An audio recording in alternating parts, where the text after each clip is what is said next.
মগ্ন হৈছা এনেহেন দুখৰ দিনত আপোনাৰ দৰে নজৰ কৰিব পাৰে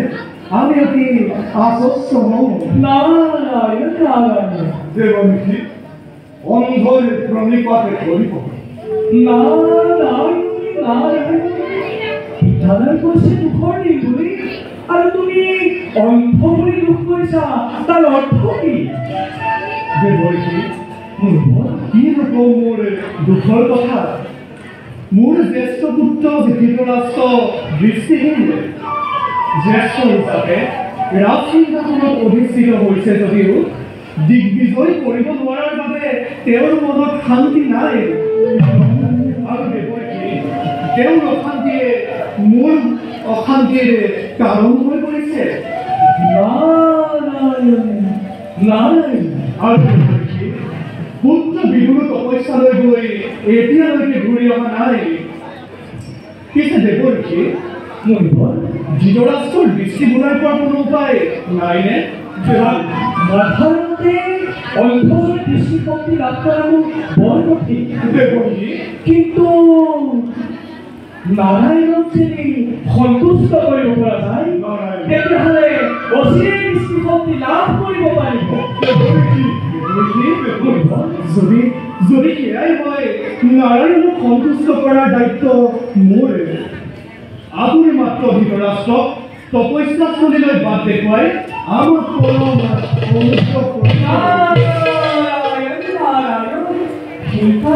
সেইটা মই অতি সোনকালে কৰিব বাৰু এতিয়া পলম নকৰি যাত্ৰাৰ বাবে আমি সংযুক্ত আছোঁ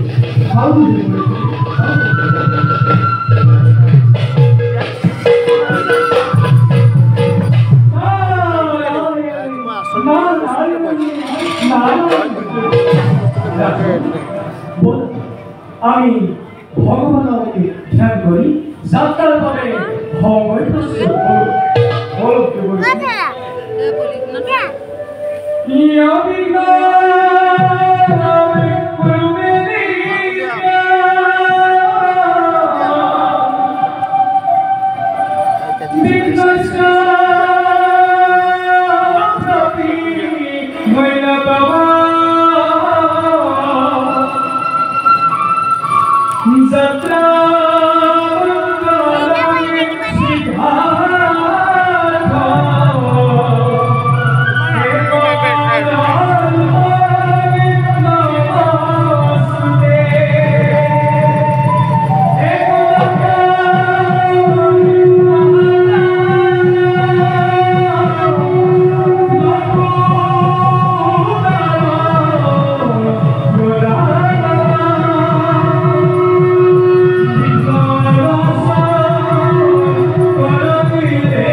আজি জগতত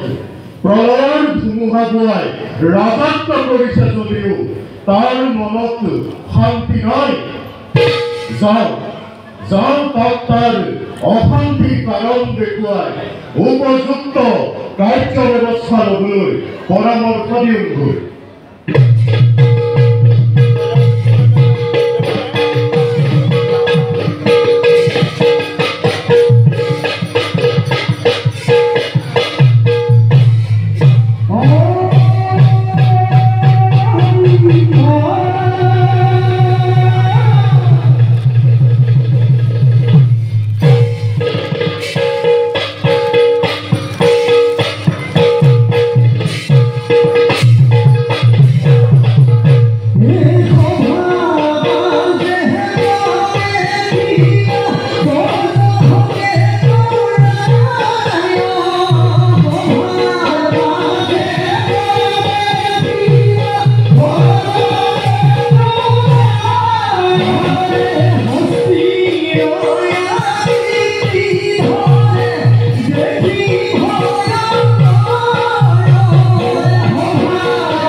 নকৰে মই